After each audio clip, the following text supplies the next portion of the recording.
Hello, welcome to day 11 of web development. Amanya nze Kazibwe Patrick nkomyewo ne day 11 chukira twateesa bwe nali maliriza day 10 nti tugenda kutandika okuba ba full stack developer. Full stack ozimba front end ne back end. Obutamala budde tutandikirewo. Kakati bwe nali maliriza day 10 nakulaga software goyina okubeera naye nga oyagala okubeera full stack. Twaga mwino okuba ne server software. Ogenda ku downloadinga XAMPP era bona malo mu installinga ku local disk C kugenda ko folder eyo kansubire nti wamazo mu installinga boba tonaba genda mu Google o searching XAMPP nze sigenda genda ku searchinga kubanga sina internet ngera bola bawo naye genda downloading XAMPP oji installing bulungi ku computer yo. So tugende mu XAMPP tutandike. Bwe mala okuyingira XAMPP kyengeno sokokola ngenda kukira wansi nonye XAMPP control.exe ekyo kigenda kunyambako okustartinga server. XAMPP is a server software aletera computer yangu okweyisanga server. Bwe tunaba tumaze okuzimba system yaffe bulungi tujja uploadinga ku internet era beera ngolaba videos no oleme kusubwa ngeri gye uploadinga mu website ku internet. Kakati ngenda ku startinga XAMPP control ngenda ku double clickingako bwe naggulawo netaaga okustatinga services biri APAC ne MySQL. So ngenda kunyiga ku start APAC ne start MySQL.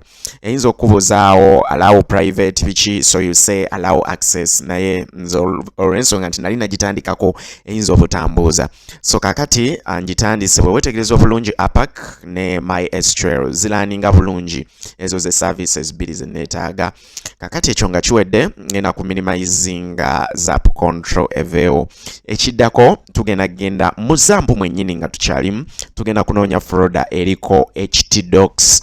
Web page yaffe erina kubeera mu folder munda omwo mu htdocs. So tuyingire munda mu folder ya htdocs tulina bye tusanze bino tubikolere ki bino tusolo big no walinga ne tukolanga mu ebiri oba tusolo bijjam just tebina mugaso tebina kye bijja kukyusa singa tubijjam. So kakati olwokuba twagala okuba neat tubyayira yitinge byonna tubijjem tugenda teeka mu folder ya system yaffe. Bw'oba obadde ozimba system oba website okuviira ddala ku days ezasooka nga wagizimbira mu folder nogi eri ku desktop eri luddawa osojjijjayo obudde buno nogireeta mu htdocs. Twateesa tugenda zimbayo ka social media era ngenda kolawo folder tugiyite tutya social media yaffe tujite UGTalk. Kakati omanyi ba pro we bakola folder gobadde omanyi right click point at new then click on folder naye waliwo methods endala. Kano ka icon tusoloka ko sokola folder oba kongo kajeko tusokosa keyboard ina shortcut esobola tuwa folder control shift N bwe batyo ba pro bwe bakola folder. So njagala leero gikolenga pro kwata control ojikute kwata shift ojikute tozita nyiga N. Bona amala okola ekyo control shift N folder yo ejja kujja naye singa egaana n'okikola n'olaba ng'egaanye refresh nga mu mulundi gumu jangu wane wali space right click refresh oddemu okikole control shift N ejja kujja. So kati yiyeze ze ngenda giyita UGTalk. Osooka kozesa method yonna n'okola folder. Tuyingire munda mu folder yaffe. Bwe tuyingidde munda mu folder tulaba nkalu. Kakati wali ogenzeeko ku website yonna Facebook, Google, website yonna neyo gye wazimba eyo page kwotuukira tugiyita landing page. Wano bwe tuba tuzimba website ezina front ne back end mbufunze nga zina server eyo landing page tugiyita index page. Fabala bagiyita landing fe tugiyita index. Okitegedde abala bagiyita landing page then gwe developer ogenda giyita index. Era buli wenjogera ku index page ngenda kuba ntegeeza page eyo kwotuukira face ya website yo face ya system yo tugenda giyita index. Others call it landing, for us we call it index. Kakati tugenda kola index nenga tunakola index so making sure nti file name extension zo kweziri wano ku view mu folder yo then genda yo making sure nti kino ekiriko file name extensions kiri checked oba kirimu katik bwe kabamu kitegeeza osobola okukola index page. Jjukira wano olw'okuba tugenda kuwuliziganya ne server tugenda kukola page nga si ya HTML, page eyo egenda kuba ya PHP. PHP kigwayo hypertext preprocessor, kigwayo hypertext preprocessor. Let me type it here. Hypertext preprocessor. Olwo lwe lulimi olugenda okuleetera web page yaffe okuwuliziganya ne server. So kati tugenda kuwandiika olulimi olwo era we tumalira video eno ogenda kuba oyize okulukozesa. Kakati tweyongereyo. Ngenda kuteekamu page gye tuyita index, right click, so nga ku new text document, index ka .txt kajeeko, toteekako .html ku luno wabula teekako .php. bw'oba olina web page yo ng'obadde ogizimbira ku desktop oba wagizimbira wa kakati gisitula ogireete mu htdocs mu folder gy'okoze mu htdocs era okyuse file name extension ogijje ku html ogisse ku php. File name extension bweba obugambo obusemba ku fayiro buba bubiri busatu buna, so tebutera kusukka nnyo okutanya. Kakati fe taddeko .php. bwe twetegereza etulaga temuli kirimu 0kb, kitegeeza tugenda kuwandiika mu codes. Tusooke tugende tuwandiikemu. Ngenda gi right clickingako male ngambe edit with notepad++. Muno tugenda wandika mu codes. Kasooke mpandikemu ekigambo welcome full stack dev. Kakati oli full stack dev nti ogenda kuzimba front end ne back end. Sooke tugende mu browser yaffe, twagala kuggulawo tulabe website yaffe. Ngenda kunyigamu localhost. Website eyo oba system yo bw'oba oyagala ogiggulawo olina okumakinga sure nti APAC ne MySQL kweziri. Bwe zibaako bw'ona typingawo wano localhost stroke follow mwe watadde page yo twagiyise uGittalk, then you connect. Okiraba kye tuwandiise eri mu codes kiikino wano, welcome full stack dev.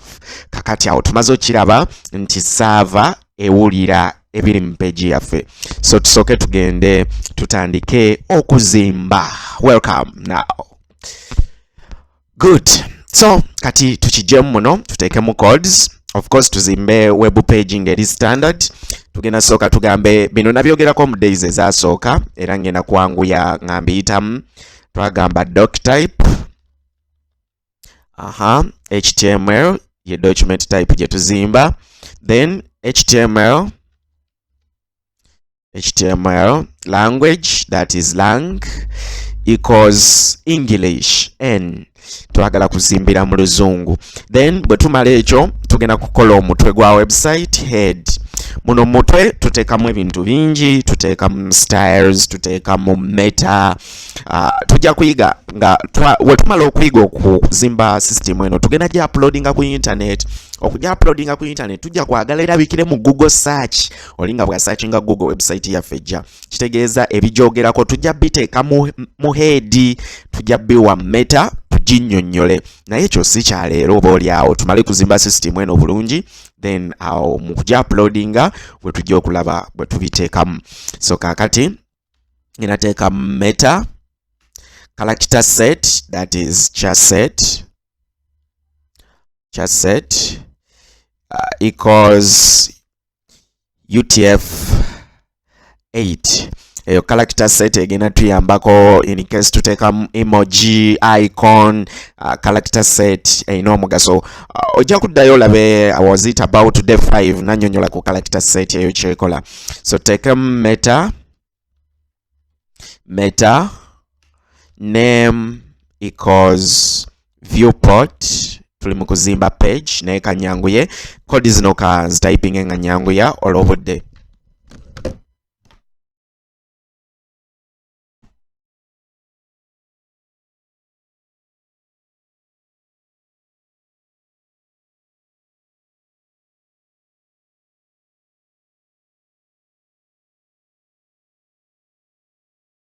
width, device width, twagamba utekewo initial scale, the scale equals 1.0. That is good.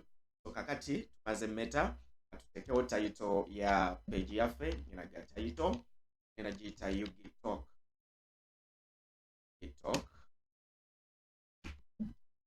Uganda #1 social media. And let's cross the title. Title eyo etuyamba ki? Soko otunule katugere tu refreshinga mu page yaffe. Bwe tu refreshinga title eyo giraba yiyeze waggulu. Buli wobikula website obugambo bolabawo waggulu kitegeeza baba buteesa title. So tweyongereyo. Kati wano tugenda kuteekawo styles, CSS ngenda zizimbira muno. Bwe mmalo ziteekawo tujja kuggalawo. Tugenda sooka tulabe biki bye tugenda oteeka mu page. Bwe tunaamala styles zaffe zonna nga tuzimaze, tugenda ku closing head.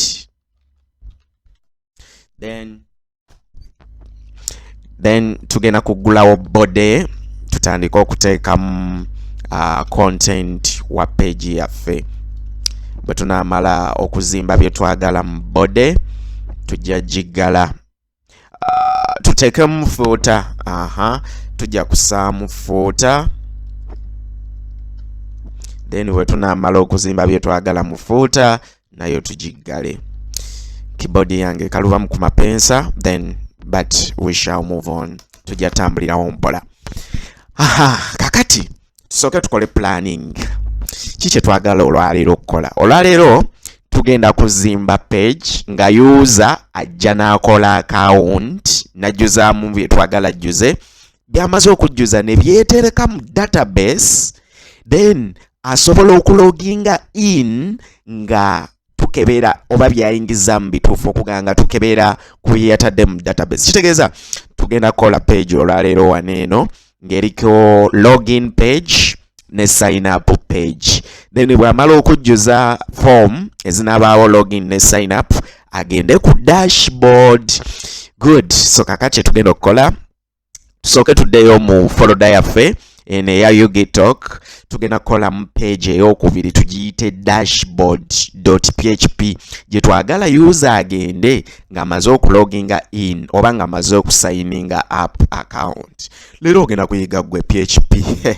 Kakati let's right click, songe ku new text document, tugiyite dashboard.php.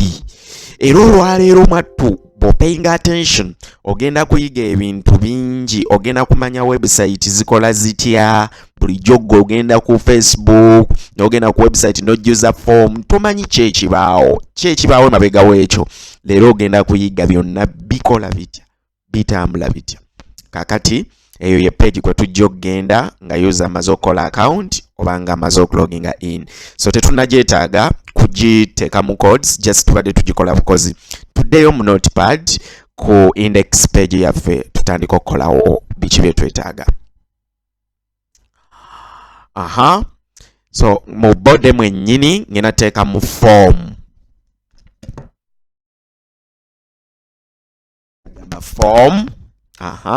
Action equals wano wakulu paying our attention. Let me zoom in.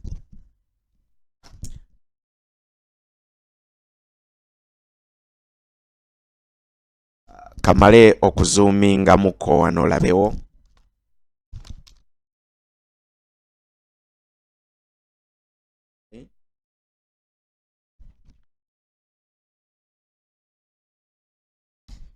Action chechi. Action page yaffe oli bw'aba amaze okujjuza form emutwalewa. Twagala agende ku dashboard oba jjukira bw'anaamala okujjuza twetaaga okukebera byajjuza n'okubitereka mu database. Kitegeeza tusobola okukolayo page ey'okusatu we tugenda obbikeberera ne tugiyita checkinfo.php oba check.php. eyo method emu. Method eyokubiri tusobola bitwala ku dashboard kwennyini kweri page tuyise dashboard ne tubikebererayo bwe bitaba bituufu ne tumukomyawo ku index eyo option 2. Option eyokusatu asobola bijjuza ne tubikeberera ku page eyo yennyini kwabijjuliza ne tulaba bwe biba bituufu ne tumutwala ku index, bwe biba bifu n'asigalawo. Kati nze olwaleero njagala asigalewo tagenda ku page yonna. So bwe mba saagala agende ku page yonna ngenda ga action equals empty. Ngenda kugulawo quotes nga muno mu quotes sitaddemu page. Tugeze njagala emutwale ku check ndyegenda obikebera wano nteekamu check.php. Kitegeeza bw'anaamala okujjuza form egenda mutwala ku check, naye nze njagala asigalewo, kitegeeza ngenda kusigala eri empty. Then bwe tumala action kyekiddako method equals. Mu form tuyina method bbiri, tuyina method post ne method get.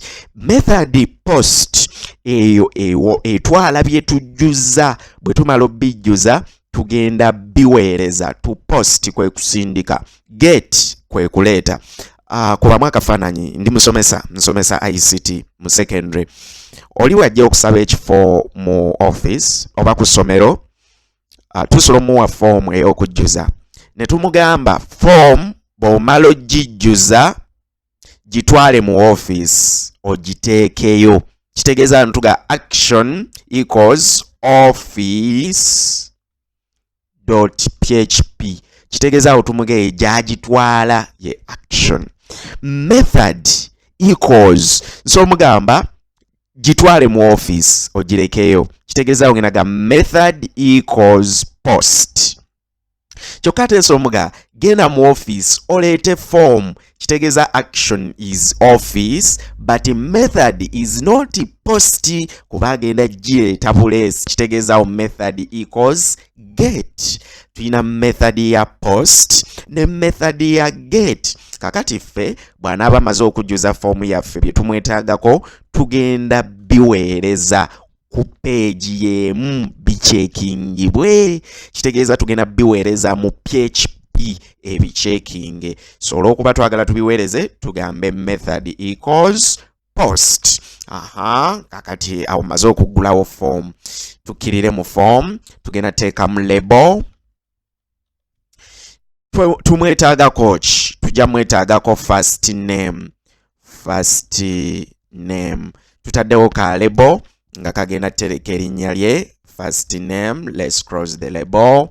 Then tugende tukola aka box mwagenda oteeka erinnya. Obox tubukozesa input type equals text. Tuyina ebika bya box bino nabyogerako mu days ezasooka. Tuyina text, tuyina password, tuyina date. Ninza obutabumalayo olwaleero naye bwe tutambula mu project eno jagenda obuyiga. Input type equals text. Placeholder, ekigambo kye twagala kibeere mu kabox ako nga tannakanyigamu kye tuyita placeholder. Placeholder equals enter your name. Naye lwaki wano kucyanguya tetukiise lumu full name. Tumali tumuga ate enter your second name, so ayingiza amannya ge gonna. Enter your name. Kakati ekyokwegendereza ekirala kino. Mu kabox kano twagala PHP ewulire kye bagenda otypingamu. Luli tubadde tukola bukozi nga tetufaayo oba bakiwulidde oba tebakiwulidde. Bw'oba oyagala PHP ekwatagane n'obubox bwobwo bu field user bwagenda okujjuza, oyina obbowa amannya. Name equals fname. Erinnya eryo likole nga temuli space. Erinnya eryo tulitaddemu lwaki? PHP esobola okuwuliziganya n'akaboxi kaffe. Alright, so let's proceed. Ntaddewo greater than ako kawedde. Bwe tu saving kandi refreshing mu katono olabe sofa kye tuyina kiikyo kye tuyina. Full name, enter your name here. Bw'anaali typingawo then tujja laba tulijjamu tutya nga tukozesa PHP. Tugende tukoleyo. tuli mukola form jajjuza nga akola account ku system yaffe. Tukole label endala, label. Sorry, it is label. Twetaaga kyekira, twetaaga phone number. Tusabe namba ye. Phone. Label. Tusoke tuddeyo katono mu input. Kana ka box ke name. Erinnya eryo tulyetaaga talibuuka kwega bwagezaako dyewala n'anyiga okuwaayo form then emugaane. Kitegeeza tuliseemu wano required. Required kitegeeza lyetaagibwa, tasobola kuwaayo form okujjako nga jjuza akabox ako. Label phone. Tukole input type equals katwani yandibadde tel. Type equals tel, namba y'essimu. Kati oyize input text, iyo ne input tel. So kiki twetaaga wano ekirala? Twetaaga ogiwa erinnya of course. Tuteekawo placeholder. Placeholder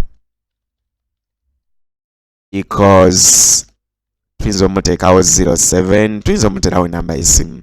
Kantekewo yange. Good.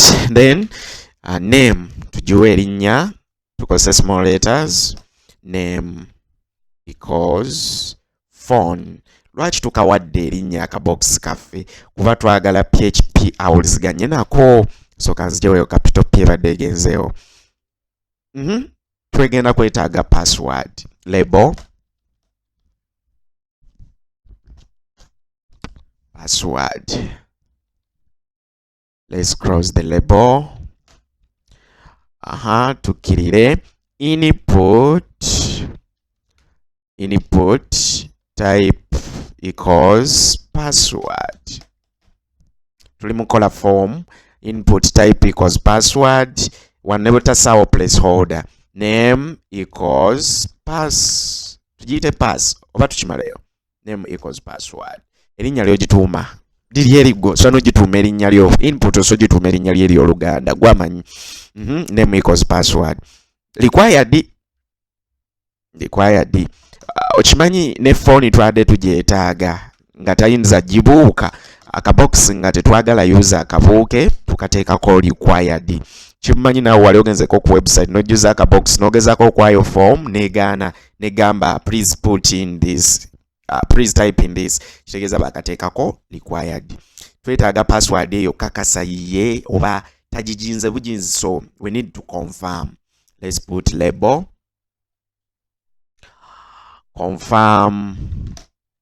Confirm password. Confirm password. Then let's cross that label.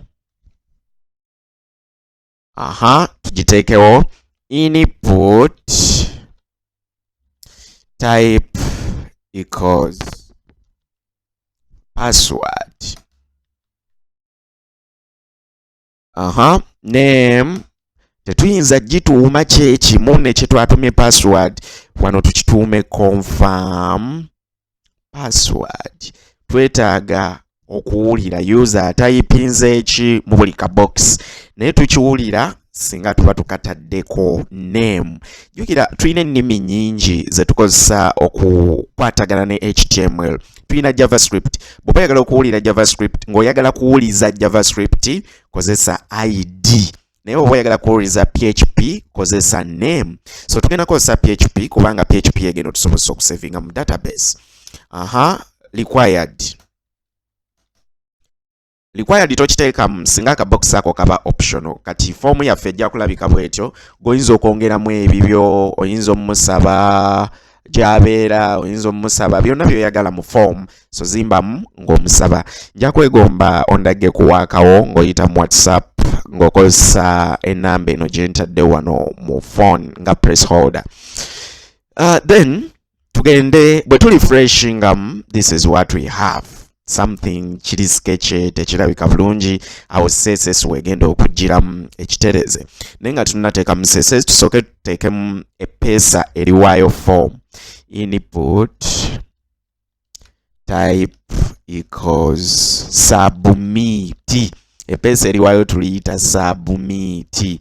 Name tulina oddiwa erinnya PHP aliwulire nti tulinyize, era bwe tunaaba tuteekamu wali PHP code tugenda sooka tumuge nti singa epeesa lye twayise tuliyite submit, tuliyite go, tuliyite kyonna kyoyagala. Nze kandiyite sign up. Epeesa lyange ndiyise sign up. Kitegeeza okuliwa erinnya kikulu kuba PHP wakimanyira, era tugenda mugamba nti singa banyiga epeesa sign up tandika okebere mu full name bajjuzaamu ki, mu phone bajjuzaamu ki. PHP tugenda laba bwakwatagana ne form eyo. Name equals sign up. Value tuliwandikeko kigambo ki, value equals sign up. Tuliwandikeko ekigambo sign up ye value. So now let's cross. Input tujigala nga zirizi zitaga za link no au yone vojireka vote. Beno babiwedde tuseewo tugale form. Good, but refreshing. This is what we have. Hey. Good, so kati tu styling a page yaffe nga tukozesa CSS. Ngenda mpandike CSS agenda okustylinga page yange. Kiki njagala page yange erabike? Njagala kansooke nkubiremu wano ka sketch ka idea gye nnina. Njagala mbeere ne screen nga njawuddemu emirundi ebiri, eno nga waliyo login, then eno nga waliyo sign up page. So muno ngenda teekamu login, muno nteekemu sign up. Kitegeeza ngenda kukolayo class mu CSS njiwe display flex kubanga ndaba nyina part 1, eno part 1, let me call it part 1, erimu login, part 2 erimu sign up. Naye zonna ziri mu line, that is display flex. So tugende tusooke tukole class eyo mu CSS. Ngenda kujja njiyite container, kanjiyite container egenda kulera login ne sign up. Today wano we twagulidde style, yesaawa tuteeke mu style. So kanjiyite container,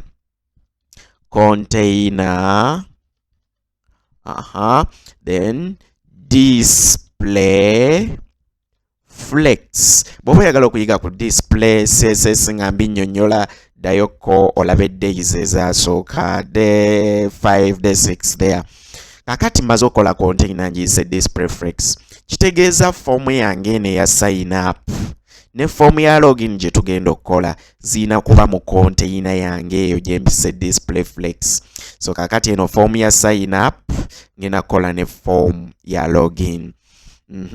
Kantekewo space. Ndowooza tukomentingewo. Bwe tuba tukomentinga mu HTML tusobola okukozesa exclamation then double dash like that. This comment, jukira twaga comment, browse egino eyigino walinga bweba eri mukuulaninga code zaffe ekyo twa comment nze ekibuuka ekyo tukiteekawo just ife kulabirako wano engeri gye twazimbye mu code.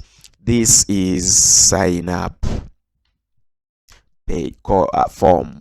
So to closing a comment, then double dash greater than kalika exclamation tekadda ekyo tukitaddewo just okujjukirawo nti eyo form yaffe ya sign up. Nejjukira form yaffe eyo erina kuba mu container. Kitegeeza ngenda kukola div class equals container. Mu container mwengenda okuteeka ne login page. So tweyongereyo. Ngenda teekamu div class equals container. Amasanyalaze nno gagenze. So kati ndi munzikiza naye tutambule. Nyina omuliro ku laptop eno. So div class equals container. Kitegeeza div yange ngenda giggalirawa, ngenda giggala mmaze okuteekamu form zange bbiri. So kansooke nzigale keyboard eno entawanya amapeesa gamugenyi gamala gakaluba, but whatever tulina okutambula. So div mu div mwennyini olw'okuba nagitaddemu flex kitegeeza ngenda kuteekamu foomu ey'okubiri eya login. Eya login gye njagala esooke, njagala kuba login then next sign up. Kitegeeza login yegenda okudda wano, sign up edde wano. Kakitegeeza tugende waggulu wa form ya sign up. Eno ye sign up wano waggulu, naye mu container tuteekemu form ya login. So tugenda gamba form action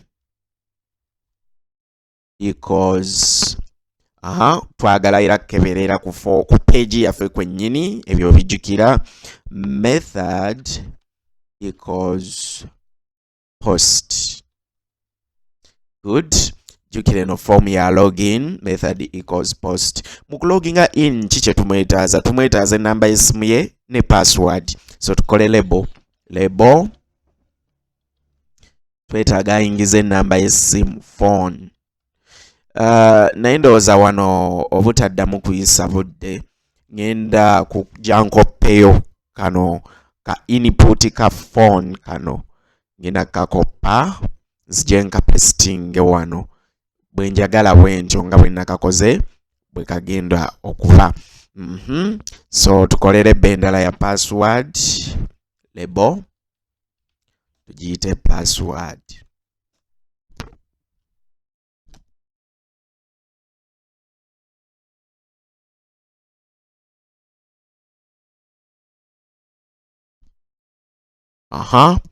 Tukoppeyo ka input ka password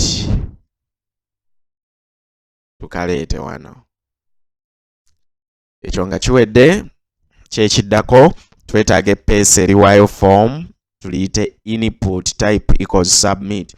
Kankoppeyo lino lyennyini nkyuse name yaalyo ne value. Ndireete wano. Kitegeeza ngenda kukyusa name ngiyite login. Sisobola kuba n'amapeesa abiri nga gayina name yemu, mba ngenda kubuzaabuza PHP. Then value is ngiyite sign in. Then to closing a form yaffe.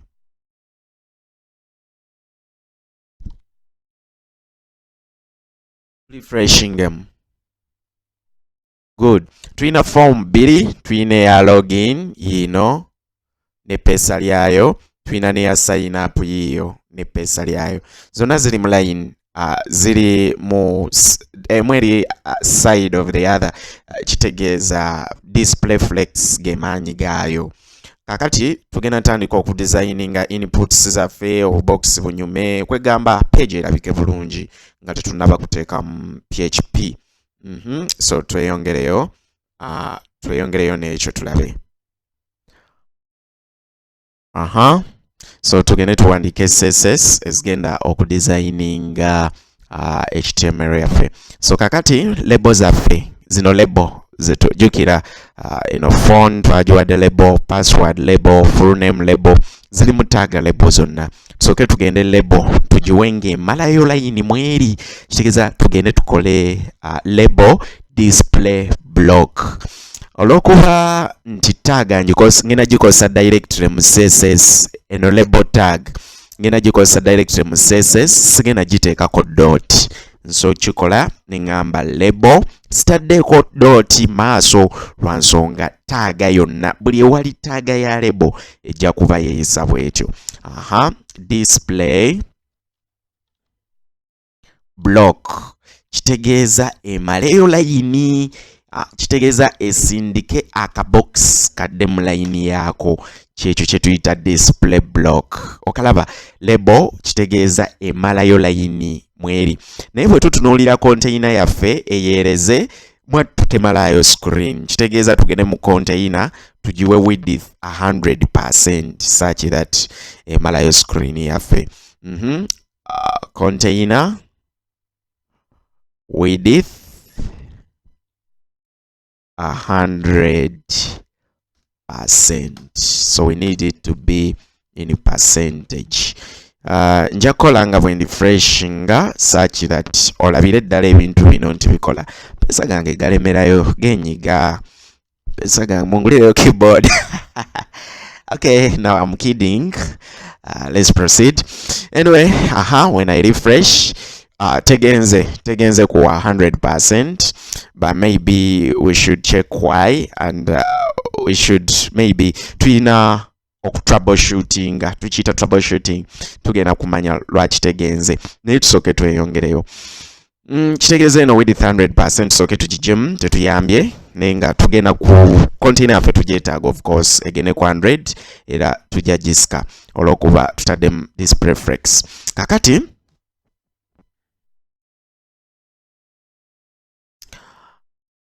nga tumaze okuteekamu display block okurable,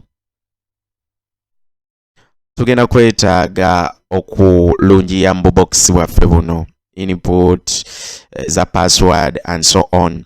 So bw'oba oyagala obox obwo butwala oba obulungiya, one olina method bbiri zengenda okuwa. Osooka ozesa class n'ogamba dot tukayite input dot inip width bubeere na 100%, width 100%, then bubeere ne padding ya 10 pixels. Kyekira kye twetaaga kaawo. Tusooke tutestingireko ekyo. Jjukira nkoze inip naye sinnakayitira we ndi freshinga, tewali kye ngenda kulaba wabula ngenda genda mu kabox ako ntekemu class ya inip. So tukkirire wano mu input type equals tel, wano we twatedemu phone, ngenda kugenda wonna wensanze space ntekewo class equals inip. Bwe tu refreshingamu okalaba akabox kaffe ko kabikoze kageze, naye fomu yaffe yeekuttemu tujja kulaba bwe tugigaziyamu naye tusooke tudesigninge buneeno eyo method emu. Naye bwe mba njagala obubokisi bonna nga saagala genda nga buli kamu kateeka mu class ya inip, nsobola okozesa method eno ey'okubiri. Nyina inip, tusooke tugijjewo, nsobola okugamba input bwe bubokisi. Jjukira bw'oba ojjukira obubokisi bonna butandisa input, naye bulina type ez'enjawulo, bulina tel, password, submit, text. Kakati nze njagala input mu square brackets type equals text. Kitegeeza obubokisi bwonna obulina type text bugenda kweyisa butya. Njagala bubeere ne width, olumba sikyetaaga gina nga nteeka mu class emu ku emu, width 100%, then padding tukiwe 10 pixels. Good. So tugende tu refreshinge tulabe obubox obwa type text bwe bweyisa. Type text tuyina bwe tulaba obukyuse, full name kaako kawanvuyemu okusinga bunne bwako, kitegeeza kakyudde. Naye ekigambo padding, ndaba padding tekoze, yes kyetegereze twakoze era kubanga padding bwe buwanvu bwako okuva waggulu okutuuka wansi, ye padding, naye tekoze oba twagamba okuva ku nsonda yaako okutuuka ebigambo we bigenda okutandikira. Naye tekoze nsonga tulina era mu kigambo padding. Let's collect that. Kakati bono obubox obulina type text buubwo naye ndooza tulina kamu. Tulina type kyendala, tulina type password. Kakati wano wennyini maaso ngenda teekawo koma waliwo nalaze type text ndage ne type equals password. Nti ne type password nabo bweyise kyekimu, okirabye password bonna obulika password. Ndooza tusigaza type tel, koma type equals tel.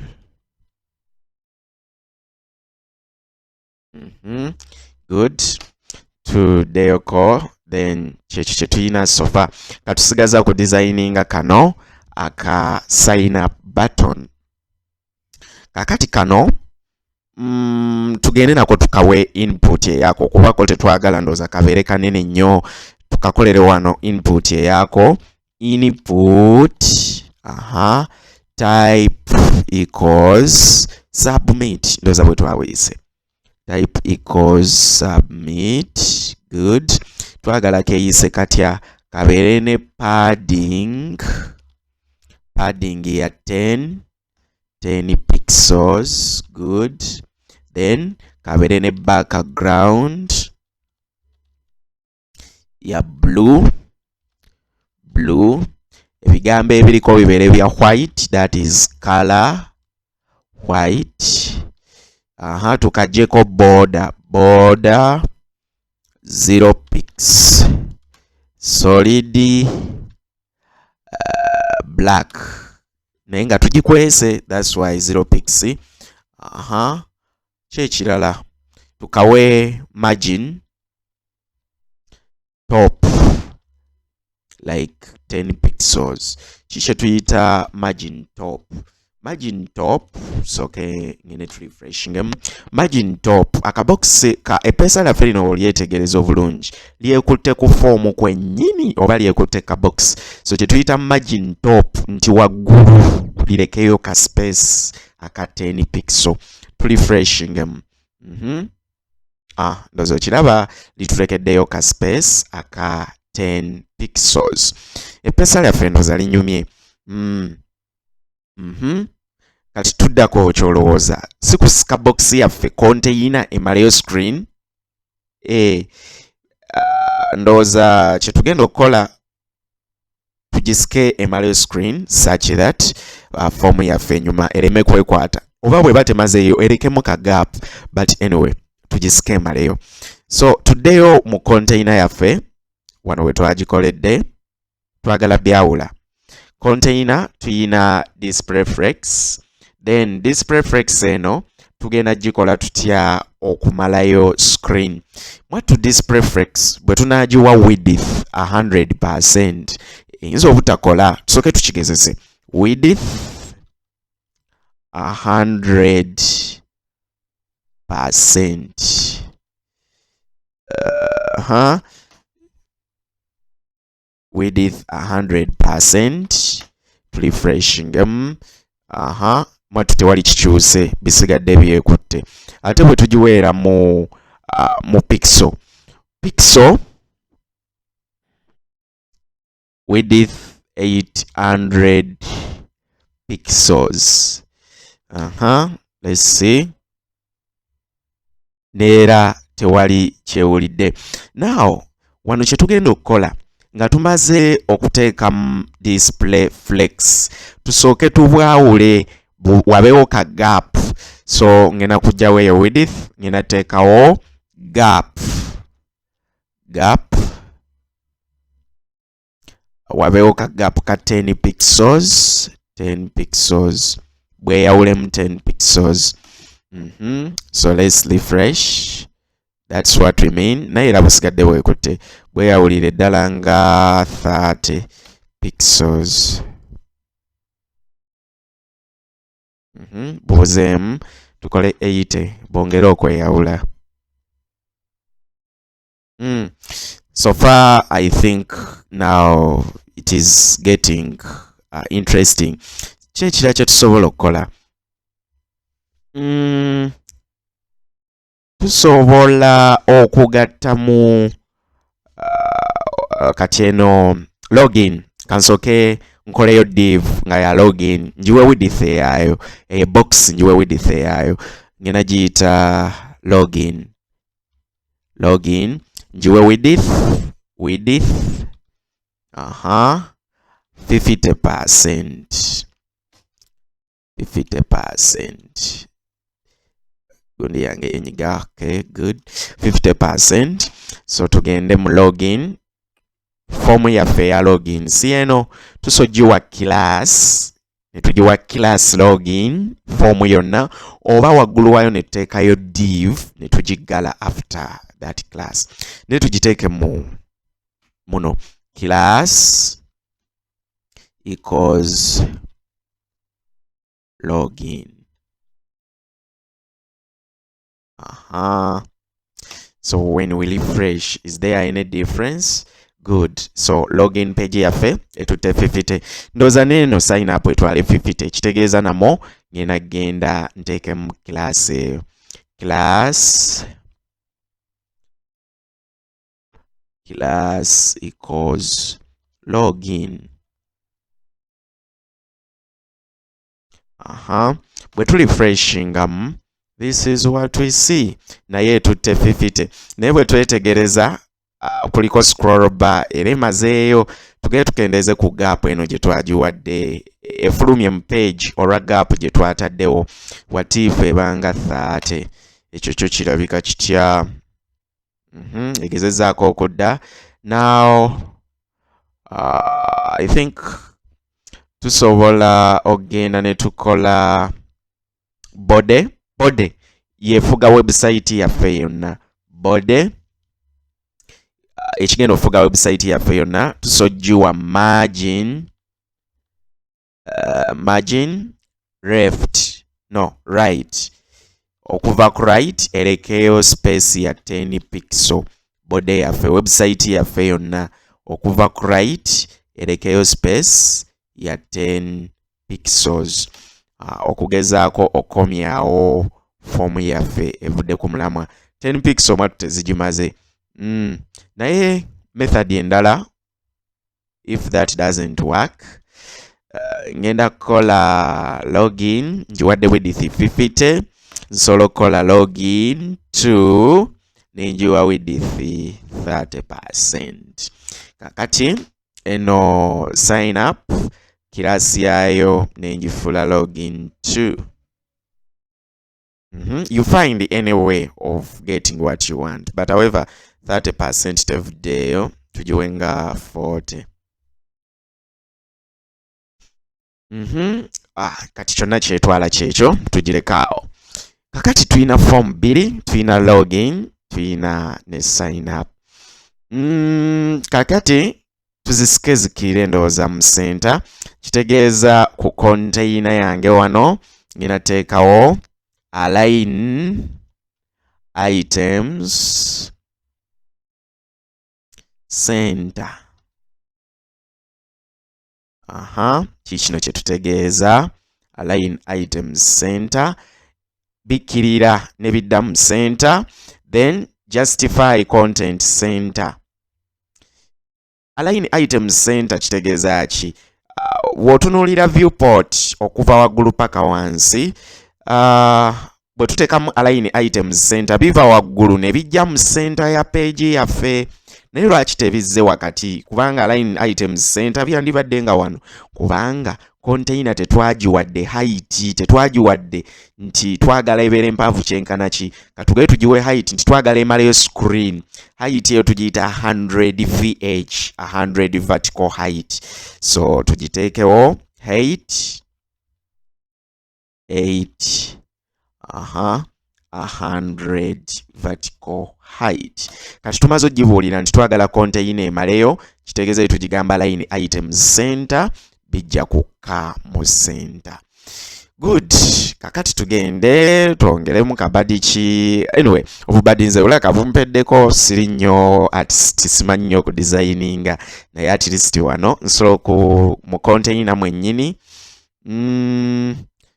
oba page yonna bode nsobola okuteekamu ka background.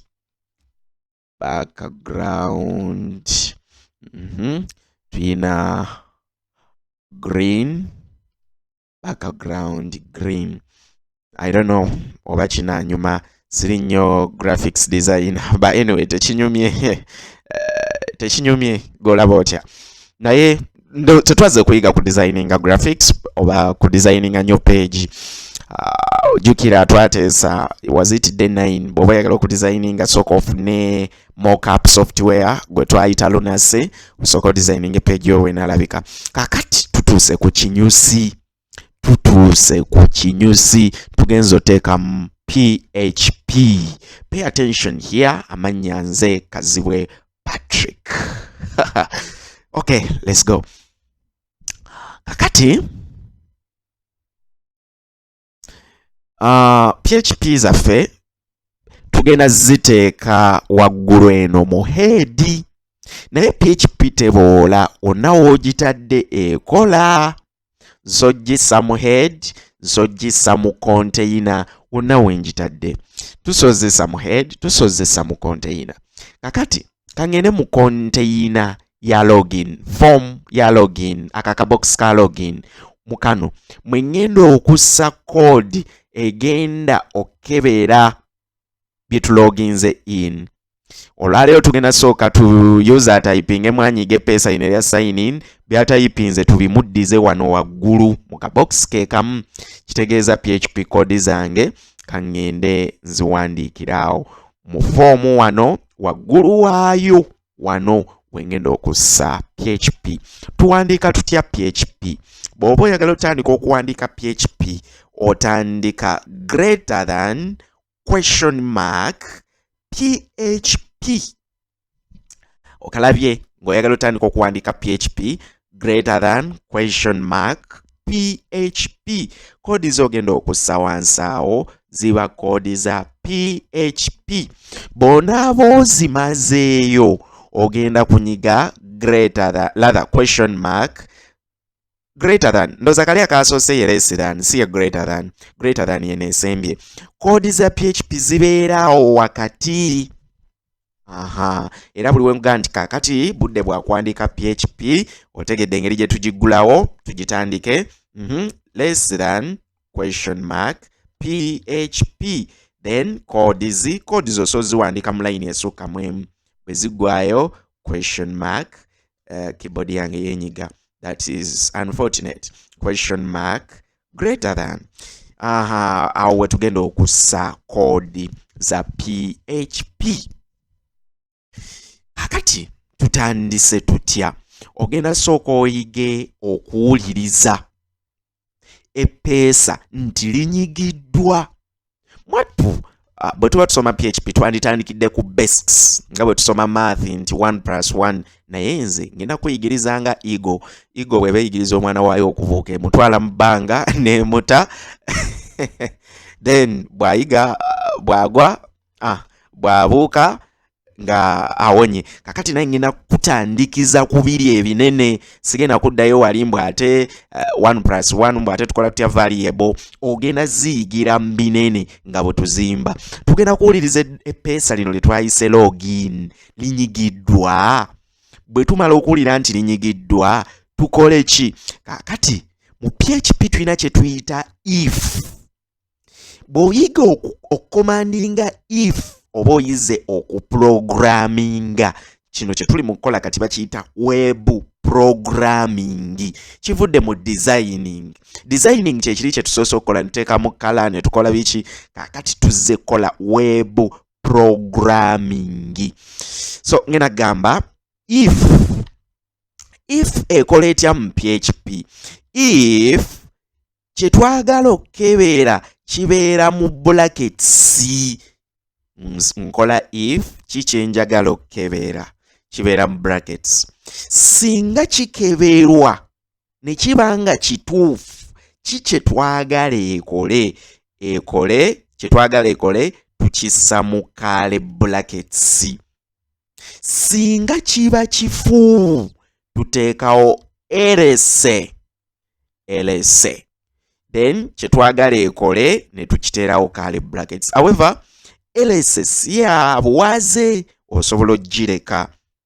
Okugeza eyo kodi yaffe esooka ebeerewo. Njagala kebera ntaddewo pate ya myaka 18 n'okweyongerayo. Ngenda sooka nkebere omuntu azze. Kati twagala kompyuta yebeekebera. Kitegeeza ngenda giga if age is greater than 18. Olabye nti if bwe tumala ogiggulawo kikye twagala okukebera kibeera mu brackets ezo ezirinaanye if. Then singa aba ali greater than 18, kikweganga ali 19, 20, kikye twagala akole? Kye twagala akole kibeera mu brackets munda. Kitegeeza tugenda mugamba enter. kyetwagala akole. Kyokka ate singa bakebera condition eno nebanga si ntuufu, tugeze ali below 18, kyetwagala akole? erese go back. Olabye if bwekola mu PHP, if ekola bwetyo, era buli wokozesa if making sure, tugambye erese teri compulsory, making sure nti parts ezo kweziri condition that you are checking kikyokebera, then singa kiba kituufu batukolere ki? Kakati naffe tugenda kukozesa idea eyo tujje tukebere epeesa nti singa epeesa bweriti linyigibwa tukole ki? Then okebera epeesa erinyigiddwa nga tetunnaba kuteekamu if, tulikebera tutya? Tukozesa command bagiyita easy set. Easy set. Easy set yeyo command egenda okuwuliriza epeesa erinyigiddwa. Easy set. Then easy set ekikola etya? Mu brackets kikye tukebera, kibeera mu brackets what we check. What we check. Epeesa lyaffe kitegeeza tugenda kukebera nti singa, jukira tuyina if, kitegeeza ngina gamba if, jukira if kyetukebera kibeera mu brackets, nyingire mu bracket nkebera ki? Easy set kyenkebera. Jukira ne kyenkebera easy set ekebera kyetukebera kiba mu brackets munda. Easy set kitegeeza ngina yingira mu brackets za easy set nteekemu epeesa lyange. Kitegerekese simanyi commentinga. By the way, bwe mu commentinga video zino zinzamu amaanyi n'enkola endala. If tulabye bwekola, easy set nayo kyetukebera kibeera mu brackets. Kakati akongo okayize nkebera mutya ebintu ebiva mu form kakabe ka boxi mulimu ebatayipinga oba peesa? Tulikebera tukozesa command eno $_ post. Lwa nsonga form yaffe eriko method equals post. Post erinnya lye twakawadde naye nga liri mu quotes. Jukira mu PHP tusobola okukozesa double quotes oba single quote.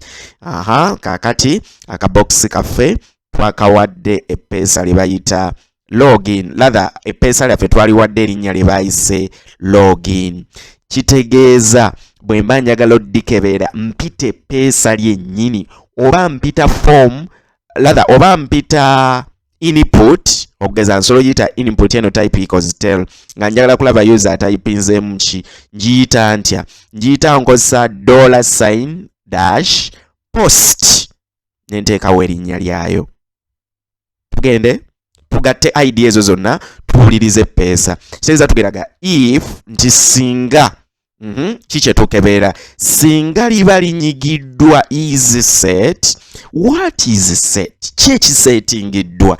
Jukira kyetukebera tikisetingiddwa nakyo kibeera mu brackets. Kitegeeza tuyingire tukikebere. Tukebera ki? Tukebera epeesa lye bayise login naye nga liva mu form.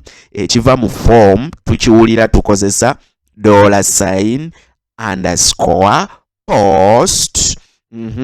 Then mu square bracket C erinnya lyakyo login. Then let's close the square brackets. Tunuulira kodi yaffe eno bulungi tugimenye mu parts osobola ogitegeera.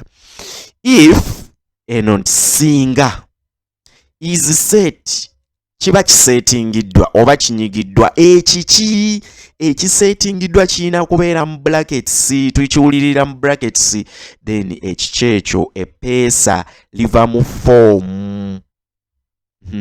Mu form twagiyise method post, that's why nano tutaddeko post. Singa twagiyise method get nawano twantaddewo get, naye wano tugambye post.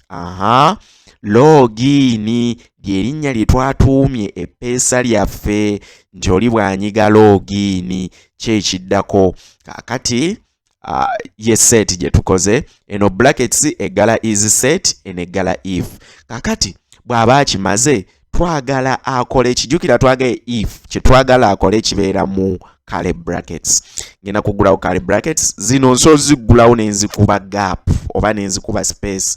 Curly bracket yange gulawo yiyo, curly bracket yange galawo yiyo.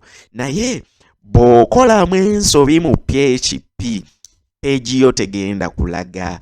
Codes zo byonna ne HTML tejja kulaga. Era bona agenda okugulawo page yo girabe egenda kugamba page cannot be reached oba egenda kubaawo era gyekuwa tujja giraba. But anyway, kitegeeza nzigudde curly bracket yino njigalidde wano, tekitegeeza nti ogigulira mu line emu n'ogigalira mu line emu. So kakati tumaze okebera epeesa bwe liba linyigiddwa, ki kye twagala tukole? Kakati tusooke tuteekewo ekigambo nti epeesa linyigiddwa. Bw'oba oyagala okuwandiika ekigambo kyonna ku screen ng'okozesa PHP, tulikiwandiisa command gye bayita echo. Buno oba waggulu tusooke tubugjewo, bugenda leeta error mu page zaffe. Tubugjewo, just tubadde tubuyigirako okuyiga etuwandika if. Tugenda kwegamba ng'emaze okebera if nti epeesa linyigiddwa is set, ki kye tukebera? Post login, kyonna kye twataddeko name login bwe kiba kiri set nga kiyitiddwa oba nga user alina kyakikozeeko, twagala tukole ki kye tugenda oteeka mu brackets zino. Then twagala etuwandikirewo ekigambo login button clicked. Kitegeeza ekigambo ekyo ngenda kiwandiika naye bwe manyala kuwandiika ku screen ekintu kyonna ne ngamba bugambi nti login button, PHP tegenda kimpandiikira okujjako singa nkiwa command gye bayita echo. Kitegeeza tugambe echo ye command ewandiika. Ki kyenjagala okuwandiika? Kyenjagala okuwandiika, tulina data type wa mirundi ebiri oba byonna bye tuwandiika bigwa mu bika bibiri. Tulina number, tulina ne string. String ze alphabetical letters, kweganga si number, si 1 2 3 4. String mulimu ABC. Kitegeeza string buli we twagala oziwandiika zibeera mu quotes. Kitegeeza ngina gamba echo quotes login button was clicked, then cross quotes. Buli we mmaliriza layini ya code nga code eyo tesembyayo curly bracket ebweru okubuulira PHP nti mmaze code eyo ekomyawo, tuteekawo semicolon. If yaffe eno twandibadde tuteekawo semicolon wano weekoma, naye tugambye tuteekawo semicolon singa teba curly bracket. Kitegeezaawo curly bracket yeggalawo, semicolon teyeetaagisa olw'okuba echo code echo nti login was clicked, olw'okuba ngimaliriza then ngenda kugimaliriza ne semicolon. Awo mba ngamba PHP nti komaawo, tusavinge tugende tulaningemu. Ngenda ku refreshinga. Bw'otunula wano tewali kigamba mbu login button was clicked. Kandi nyige. Bwe ndinyiga this field, please fill out this field. Omanyi lwaki? Bwansonga bwe tugenda mu login eyo field ya phone twagitaddemu kaali required. Kitegeeza form yaffe tosobola genda okujjako nga tugijjuza. So tuteekemu enamba y'essimu 09 eri ebaddemu olina gy'olabamu naye eyo placeholder ekuumya ekifo. Bwe tumaze tunyige sign in, password, fill out this field kubanga naye erimu required. That's why tetusobola giwuuka nayo tugijjuze. 1 2 3 4 tusigninge in. Labayo message tufunye. Labayo login button was clicked. Okirabye ekyo? So kati tulina login button was clicked. Kati message hiyo tugirabye yeseze epeesa linyigiddwa. Though wetudde si we tugyetaaga, twandiyeetaaze wano waggulu, but don't mind about that. Ekyo kizze lwa display flex container mwe twagiterese. Naye bwe tuba twagala okirongoosa tetwemenya, tusobola situla PHP code yaffe eno ne tugifulumya container kubanga buli ekiri mu container kiri mu display flex, kiri mu line. So bwe tugifulumya container ne tulifreshingamu, tuddemu essimu tugiteekemu, password, let's put in, then sign in. Message yino ogiraba jezze lwansonga tugifulumiza display flex. Kakati tugenda kozesa technique eyo tugende tuwulirize ebiva mu sign up page ate tubitereke mu database. So olwaleero tugenda yiga okusavinga mu database. Kino tetugenda kuyiga ku logging in, tugenda kiyiga mu day 12 naye tugenda yiga okutereka mu database. Era olwaleero ogenda okuyiga n'okudesigninga database yo. Kati njala tukwatagane tuwulirize ekiva mu sign up form. Kitegeeza sign up form yaffe tugenda tugijje mu action yene ya office.php. Twagala we bagijjuza bibajjuza bibeere ku page yemu oba tubiwuliririze ku page yemu. So twambuke wano waggulu. Let's create PHP. Ojjukira bwe tuwandika PHP less than question mark PHP. Good. Then tusooke tugiclosing obutakyerabira PHP bwe tutyo. Kakati tugende tuwulirize eppeesa lya sign up. Pesa twaliyise sign up temuli space. PHP bw'oba owuliriza ekintu kiri case sensitive. Kitegeeza bw'oba wawandiisiza capital S nawali bw'oba owuliriza gikuume. Nga twawandiisiza small tugenda gamba if kyetuwuliriza kibeera mu brackets, kyetwagala etukolere kibeera mu curly brackets. Akosooka n'okajjukira katuyingire mu curly brackets mu brackets. Kyetwagala okuwuliriza is set. Is set kyetwagala okebera oba kiri set nakyo kibeera mu brackets. Katuyingire mu brackets za is set. Twagala kuwuliriza ki? Kyetwagala owuliriza kiva mu form $, post. Twagala kuwuliriza ki? Kibeera mu square brackets. Eppeesa lyaffe tuyingire square brackets twaliise sign up. Good. Tumaze okuliwuliriza ki kyetwagala tukole singa tuba tuliwuliriza? Kakati wano we nkuintroducingira ku variable. Variable kyeki? Variable is the container of data or information. Bwe twali mu math twateranga ogamba oba bwe tugenda math nti x kanfune pen x equals 4 y equals 6. Eno x olw'okuba eterese 4, x is a variable. Y equals 6, y eterese 6, y is a variable. Naffe tugenda kukola variable tutereke user byanaaba atayipinze ffe tetubimanyi naye kyonna kyanaaba atayipinze ffe tugenda kitereka mu variable. Ngenda kukola ntya variable? Mba nkola variable nkola $. So njagala kukola variable y'erinnya. So ngenda kukola $name. Kitegeeza user kyonna kyagenda okutayipinga mu kabokisi ketugenda okuwuliriza ke bayita fname ffe tugenda katereka mu kigambo name. Era buli wenteeka ekigambo name user kyatayipinze kye kijja okujjawo. So name equals bwetyo wetukola variable space eyo neba teriwo tekina buzibu. Name equals kakati twagala wuliriza ekiri mu kabox ke bayita fname. Kino tuwuliriza tutya oba tuyita tutya ekintu ekiva mu form? Tukosa underscore keyboard yenyiga underscore that lower sign underscore post then square brackets erinnya lyakyo. So in this case tuyina fname cross.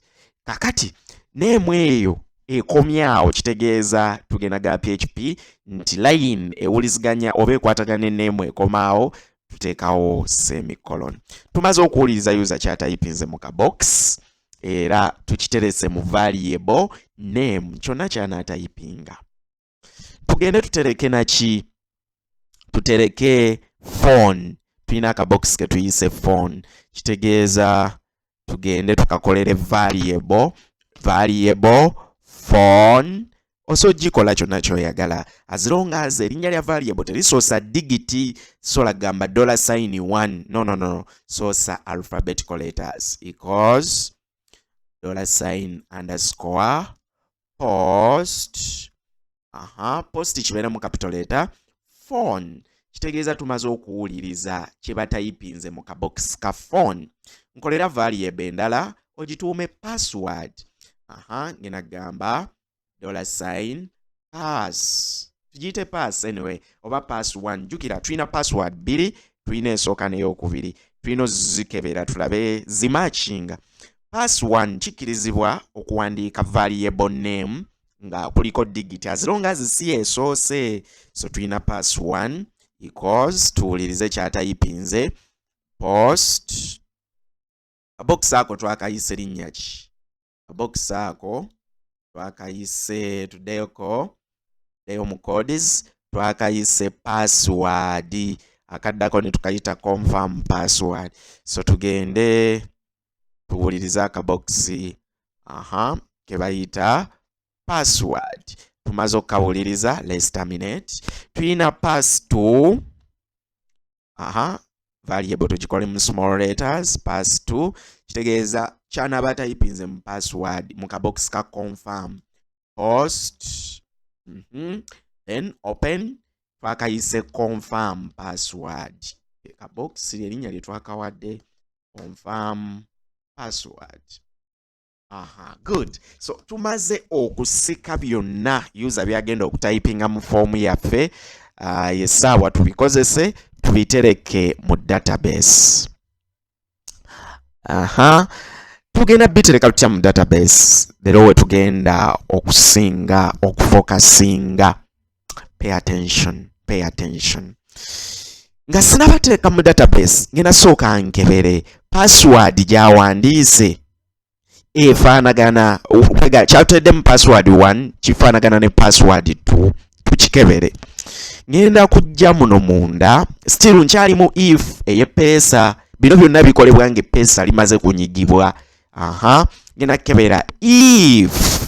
Jukira if ekola nga kyetukebera kiba mu brackets, kyetwagala tukolere kibeera mu kale brackets. Tuyingire munda mu brackets ki kyetwagala. If pass 1 does not equal to ako bakayita does not equal. Singa ekintu kiba tekyenkana kirala nti pass 1 ne pass 2 tezifaanaganye, kyekyo nti if pass 1 condition kikye tuli mukebera. Tuli mukebera nti pass 1 tikwataganye na pass 2. Kitegeeza pass 1 does not equal to pass 2 singa ebyo biba tebikwataganye. Mwattu PHP esonyiwa wano noyimba sitaddewo space nengamba bwentyo nti if pass 1 does not equal to pass 2 PHP erejja kitegeera. Kikyenjagala ekole mu kale brackets ezo mwengenda okuwandiika kyenjagala eŋŋambe echo. Kino twagambye tukikozesa nga twagala PHP eyogere efulumye eddoboozi. So efulume tugambe echo passwords don't match. Passwords don't match. Omanyi nti muno tusobola n'oteeka mu HTML codes mu echo. Kati okugeza ngenda tuteeka mu ka HTML kino ekigambo kibe kya red. Kitegeeza ngenda gamba font color equals ngenda kozesa single quote olw'okuba nti double nzikozeseza ku echo. Quote equals font color equals red, then tukigale font. Singa user anatypinga mu password nga tezifaanagana tusuubira message emugamba passwords don't match. Kakitegeeza bwe zinaafaanagana. Labayo wano twagambye if etambula ne ls nene tuga ls osolo gyesonyiwa. Kati awo wano wetwakebedde peso balinyigiddwa bino byetwagala batukolere. Kitegeeza liba terinyigiddwa byetwandiyagadde batukolere twandibitadde wano ne ls tugyesonyiye. Kakati wano ls tugenda gyetaaga tutya nti singa password ziba tezifaanagana batugambe ekigambo kino, naye singa zifaanagana kitegeeza singa bakebera kino nga kifuukwe ga password nga zifaanaganye kiki twagala batukolere. Tugenda kusawo wano ls kitegeeza kye tugenda okukola kijja kuba kusevinga bintu byaffe. mu database era code ezigenda okusavinga tugenda ziteeka hano mu LSA nti banakebera password nga zifaanaganye ye check yokka gye tuyina bwe banagikebera nga zifaanaganye then basavinge tugenda yiga basavinga LSA yokansooke njijjewo ngenda gireeta nga tutuusa okusavinga sooke tugende tutayipingemu tukose password nga tezifaanagana then awo tulabe tujje refreshing tuli ku sign up form gye tuli mu kuwuliriza kubanga epeesa lye tuwuliriza lye lino bwe nyiga sign up olw'okuba full name nagitaddeko required kitegeeza yeetaagisa. Let me put in my name Kazibwe Patrick good. Phone number bwe nyiga nagitaddemu required kitegeeza yeetaagisa.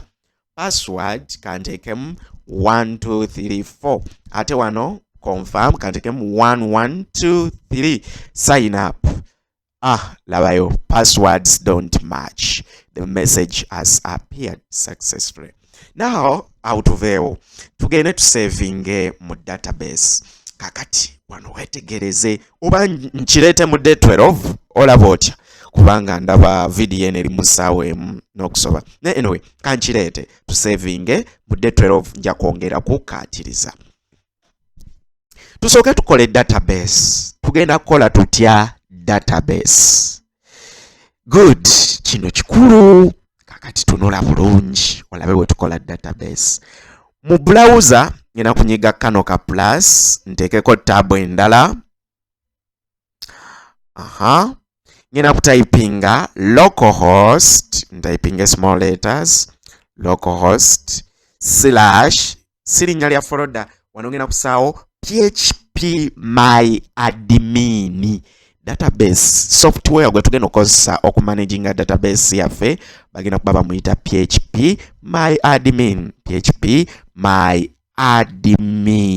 nga temuli space to connecting.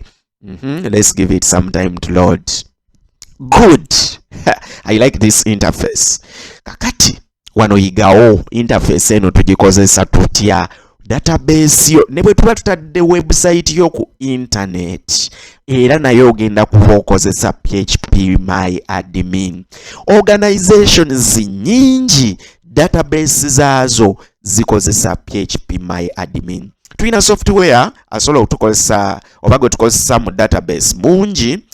Tuinayo Oracle akola database naye si mwangu, commands ze si nyangu. Oracle ebirungi bye nti atereka data mungi oyo bamukozesa nga ku company ezo zina AI zina kuba ne data nga mungi kitegeeza bo tebaterekanga bakozesa PHP my admin bakozesa Oracle. Ne wano mu Uganda kizibu okusanga company nga etereka database ng'ekozesa software wa Oracle abasinga bakozesa PHP my admin. Obadde okimanyi kati nze ndi musomesa UNEB data w'abayizi emyaka gyonna gye bali gye zitalinze abayizi obadde okimanyi batereka mu PHP my admin. Website kyendala gy'omanyi gwe mbulira ky'omanyi bakitereka mu PHP my admin. Naawe ogenda kukola database ogenda ku website no downloading ennyimba ebyo ebikwata ku nnyimba biri mu PHP my admin. So kati welcome to PHP my admin. PHP my admin soke tugirabe ebiki bye twetaaga okuyigako byonna tetugenda biyita mulumu wabula ojja kuba obiyiga nga bwe tutambula kuba bwe tumalira ogenda kuba osobola okuzimba ka social media akako. Tunuulira eno side bar eyo y'amakulu era olayo gye tugenda osinga okukozesa.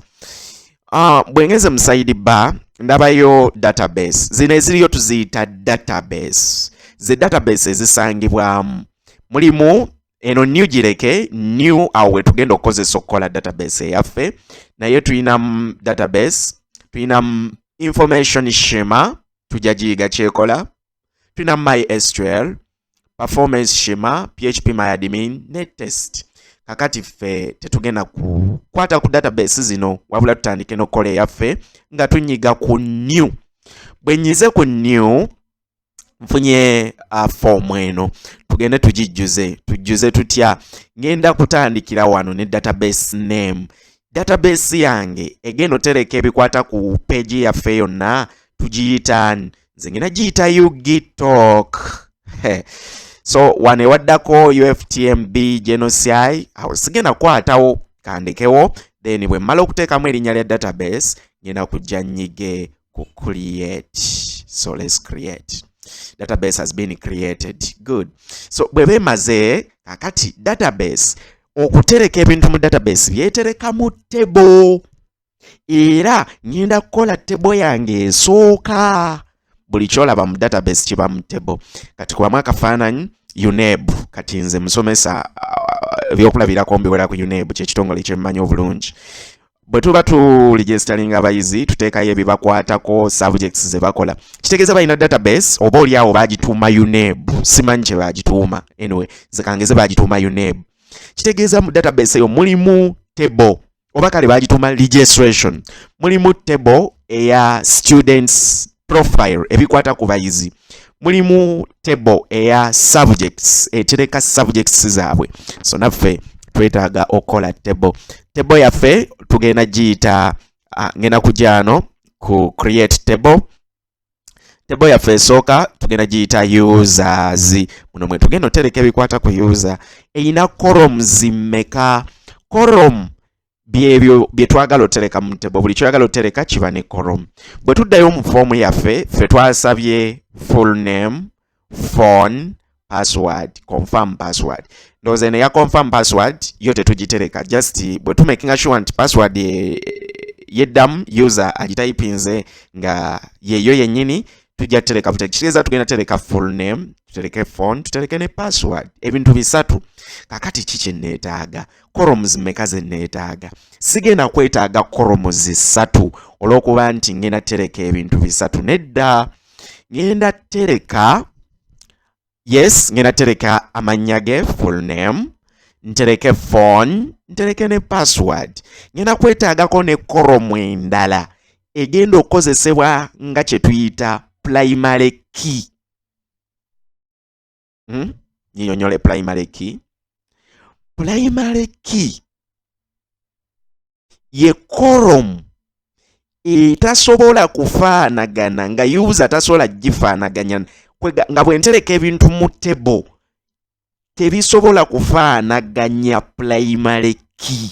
Ebirala byonna bisobola okufaanagana naye primary key yeyo column that uniquely identifies each record. Ngenze mu luzungu, tuveeyo mu luzungu. Ye column eyawula records, ebyo tereka mu database tuziyita records. Ye column eyawula record emu ku ndala.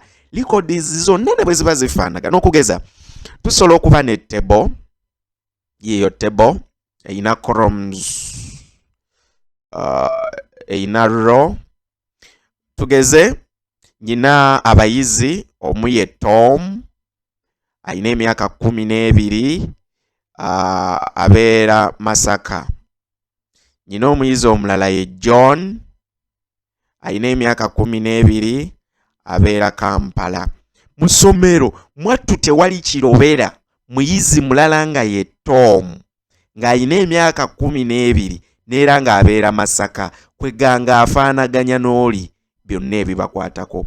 Yadde bonna babifaanaganya ne walina okubaawo column ebaawula. That is why amasomero galina ze tuyita ID number. Enamba yeyawula records eziri mu database. Yensonga lwaki UNEB eyina index number. Gwe mugaso gwa index number nti omuyizi ne mba mufaanaganya byonna temusobola kufaanaganya index number. Kitegeeza index number ye primary key. Naawe bw'oba designinga database olina oteekamu column gye tuyita primary key. Ako kategedde ojja okwongera obiyiga gye tutambulira mu maaso. Kakati ffe bwe tugenda osaba user oba bye tugenda otereka, tugenda tereka erinnya lye, enamba y'essimu ne password. Kitegeeza twetaaga column ey'erinnya, enamba y'essimu ne password. Ezo si ssatu kyokka twetaaga ne primary key. Wano ku number of columns nsobola okugamba 3 nejjukira nedda ffe twetaaga 4 kulina okubaako primary key. So bwe mmala ngenda nyiga ku create. Bwe nyize ku create endeetedde form eyo nnene naye togitya, ogenda ogiyiga ogikozesa. Kakati wano waliwo column name, eno line esooka mwengenda okussa amannya ga column. Then wano ngenda teekawo data type, column ezo oba table, column eyo njagala etereke data ali mu form ki. Tuyina data ali mu integer, kitegeeza number, nti user bwana typing erinnya lye nga singa oteekamu integer, user n'agenda na typing erinnya nga liri mu alphabetical letters ABC, tebagenda ditereka kubanga column wagigambye kutereka integer. Kati olowooza column etereka erinnya kinaaba kirungi tugiwe type integer? Si kirungi kubanga erinnya libaamu alphabetical letter, kitegeeza tugenda yiga tugiwa type ki. Lengifi user byagenda typinga asobola typinga mu ennyukuta 10 zonna tuzitereke, asobola typinga mu ennyukuta 3 zonna tuzitereke. Bwe tuteekamu length nti twagalako ennyukuta 10, user bwa typinga ennyukuta 10 zokka ezisoose ze zijja okwetereka. Default nti tulina default none, nti kikye twagala kibeere nga kyeterese mu column eyo, user nga tannagijjuza kye kiba kibeeramu, oba user bw'atagijjuza mweterekemu ki. Awo tugenda labawo correlation attributes. Null wano buukawo ku correlation, buukawo eyo ojja giyiga nga tutambudde. Attributes buukawo. Null wano column user asogireka nga tagijjuza, wano wetulabira null. Index buukawo, nawo tujja labawo, nawo tugenda kiraba olwaleero.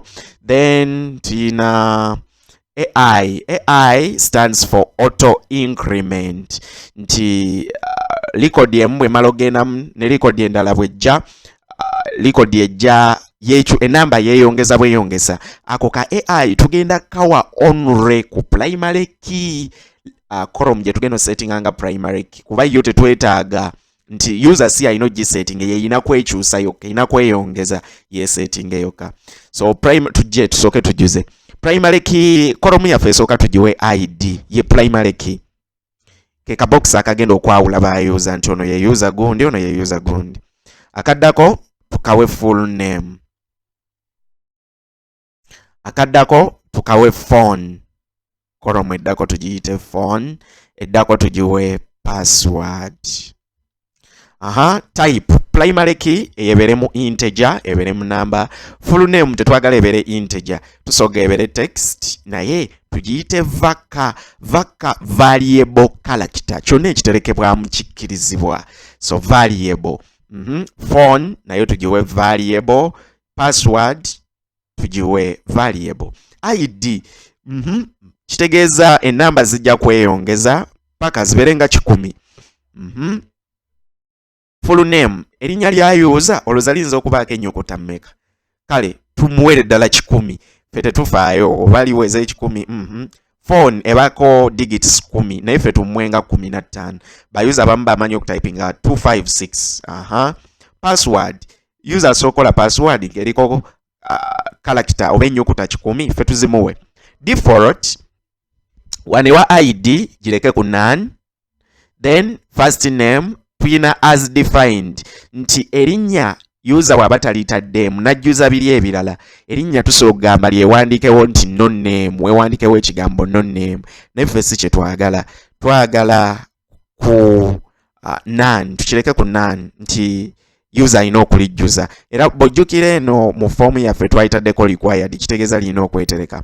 Akabox k'otayagala kabeere compulsory, nti user ne bw'aba takajjuza byesevinga okasetinga ku null.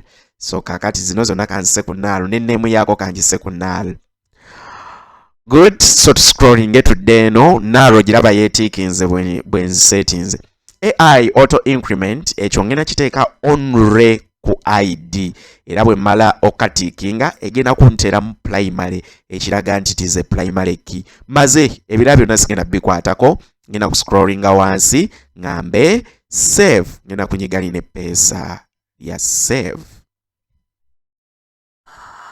Good, our database is ready. Database yaffe ewedde, era bw'otunula ku list ya database tulinako database gye bayita UGTalk, eriko new. In case oyagala okwongera mu tebe endala osobola okozesa new n'ogijjuza table nga bwe tulabye, ne users ye table yaffe mwe tugenda otutereka ebintu by'aba user.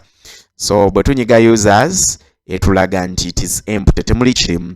Bwe mbaamu ebirimu egenda bitulaga waneeno naye kati temuli kirimu. Soke tugende tujjuze database yaffe nga tukozesa codes. User byatypinga muno tubitereke, era bwe tuna refreshinga wano nga tunyiga kuli ne pesa lya refresh tujja kubiraba wano user byajjuza. Video eno ewanvu yemu obudde buno eri mu ssaawa emu n'ekitundu naye tusooke tukamalirize kaneeno sinza gikomya wano. Kakati kyekiddako ssaawa ya kuconnectinga ku database. Tuconnectinga tutya ku database? Ngenda kuwa kodi esinga okuva obwangu. Bwe tunaaba tutambudde nga ennaku ziweze ojja kuyiga engeri endala yo connectinga ku database. First of all, ngenda kujja waggulu wano PHP wetandikira tubeere nga tuli connected ku database. Epesa ne bwe liba terinanyigibwa kitegeeza kodi e connecting ngenda gissa wabweru wokebera epesa nti we tuloadingira page yaffe database tubeere nga tuli connected nayo even if epesa terinanyigibwa. That's why kodi yo connecting asingena gissa munda mu if muno wabula ngenda gissa no wabweru. Connection yange ngenda gitereka mu variable gye ngenda oyita con, which stands for connection. Nti buli wenna njagala okuyita connection nja kuyita buyisi kigambo con equals tugenda kozesa akagambo mysqli connect. The command is mysqli-connect. Kyetwagala connectingako kiba mu brackets. Bwe tunaamala ekyo tugenda teekawo semicolon okulaga nti kodi yaffe ejja kukomaawo. Tuyingire mu brackets. Mu brackets muno bw'oba oyagala okukwata connection ena amangu kwata ekigambo soup. SUP. S stands for server, erinnya lya server mu quotes. So erinnya lya server yaffe tugiyita localhost. Mwattu neonaaba website yo gya uploadinze ku internet erinnya lya server era bajja giyita localhost, terijja kukyuka. Koma user. Bw'oba oli ku kompyuta yo user oba tukuyita root. Gwe user ali ku server eyo eya XAMPP bakuyita root. User is root. Owulira akasuupu we kali mukola S server, U user, then comma P. P means password. Bwe tubadde tugula PHP my admin tetulina we tutadde password. Kitegeeza password tugenda teekawo quotes enkalu okulaga nti temuli password. Soup bwe kiba kiweddeyo comma erinnya lya database. Database gye kwagala okuconnectingako tugiyise ugitalk. So erinnya lya database nalyo mu quotes ugitalk. Tuconnectinze ku database. Congratulations, now you are connected to the database. Kodi eyo osogipozinga noyongera nogyetegereza. Con equals mysqli connect, localhost ye server, user gwe user akozesa server eyo oba account ng'omaze oteeka mu XAMPP tukuyita root user. Mu database root user yeyo user ayina permission okukyusa database yonna nga bw'agyagala. So database yo oginako control. That's why tukuyise root user. ugitalk awe wali comma after root comma wagendawo password tetulinawo tusadde password. That's why tulesewo quotes enkalu comma ugitalk lyerinnya lya database. Kaka tumaze connectinga ku database ekyo kimala. Bwe tunaagenda maaso nja kulaga ocheckinga otya nti oba connection eri successful. Bisobola okugaana ng'olina ky'osobezza nekyo tujja kiraba ocheckinga otya nti egaanye. Naye kati ffe tuli sure nti connection is successful kubanga buli kimu tukikoze nga kituufu. Sometimes oyinza okusobya mu password, oyinza okusobya mu linnya lya database connection neegaana oba olyawo. Nekyo tujja kiraba tukikebera. Saagala kukalubiriza kati nga otandika okuyiga PHP. Kakati tugende tusavinge mu database. Kakati wano tumaze okukebera nti singa password eba teyenkana bamugambe passwords don't match, ate singa yenkana kitegeeza erese kikyetwagala ekole. Kodi eno kale bracket ya erese njigaliddewo. Kakati kyesawa tusavinge. Okusavinga mu database tugenda kozesa command ega mysqli query. Buli oyagala okuwuliziganya ne database owuliziganya nayo ng'okozesa command ya query, mysqli query. Tugende mysqli query kyenjagala okusaba database enkolere oba okugikolako kibeera mu brackets za mysqli query. Tuyingire mu brackets muno ngenda sooka njigambe nti nsaba database, kyekyo mysqli query kwe kusaba. Database ki gyensaba? Database gyensaba nagiterese mu variable gye nayise kooni. Oba okalaba kitegeeza ngenda kujja no ngambe mysqli query kooni, nsaba database gye naterese mu variable ya kooni. Koma mysqli query olaba bwetambula. Kikyenjagala enkolere oba kikyenjagala ogikolako. Command eri mysqli query nsaba database ki? Nti database eno lwaki eyo nti nagiterese mu variable yange con. Nzijukiranga okwogera ku variable. Koma kikyenjagala enkolere? Kyenjagala enkolere kiba mu quotes. Tuyingire quotes tugiwe kyetwagala tukolere. Tugenda gigamba insert into, nti tereka yingiza mu table gye twayise users. Insert into users kyetwagala database ekole. Then yingizaamu biki? Insert into users.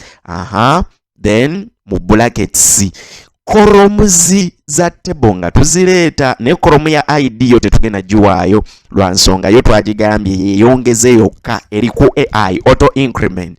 Ojjukira nga tukasetinga wali nga tukola database eno. So tulina column full name, phone ne password. Wano bw'osobyamu mu linnya lya column tebajja kuyingizaayo data wo. So mu brackets tulina full name ze column za database yaffe, comma phone,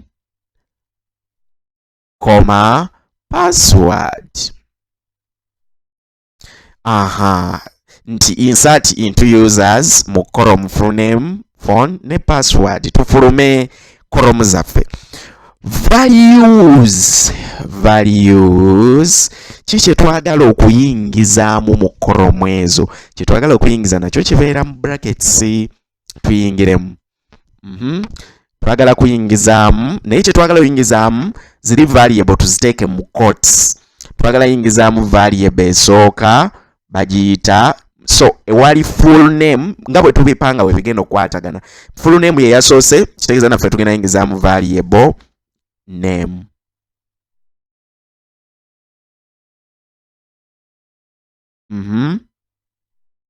Comma tuzaako ki? Phone. Zino variable tusozesa mu double quotes oba ne bwe tutaziteeka mu quotes ne tuziwandiika direct. Let's try that. Name, comma, phone, comma, kyekiddako password twagiteese mu pass1. Pass1 tumaze okukitereka, oba osobola ogenda ng'oteekako single quote. It is up to you okugezaako kyawula ne comma eyo, kubanga ne comma bayinza ogitreatinga nga part of variable name. So tugende nga tuziwa single colon oba double. Ekyo kiwedde kitegeeza bamaze okututeerayo ebintu ebyo mu database. Bwe tumala tuwandikewo ekigambo echo data user saved.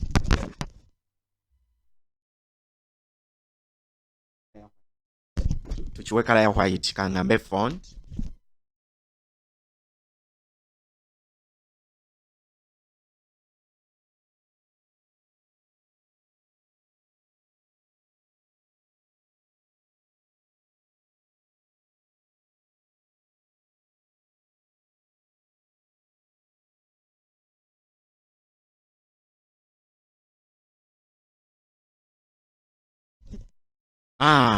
Kati tulina code saving mu database user bamala okujjuza form password ng'ematchinga byetereka. Tugende tukigezeeko. Let's go refresh, then tujjuze erinnya Kazibwe Patrick.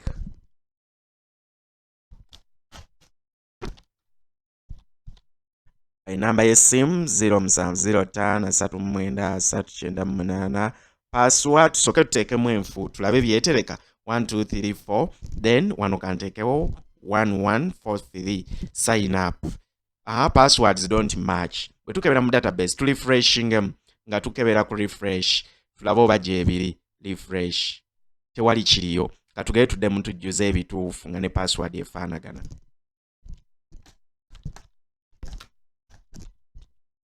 Enamba y'essimu.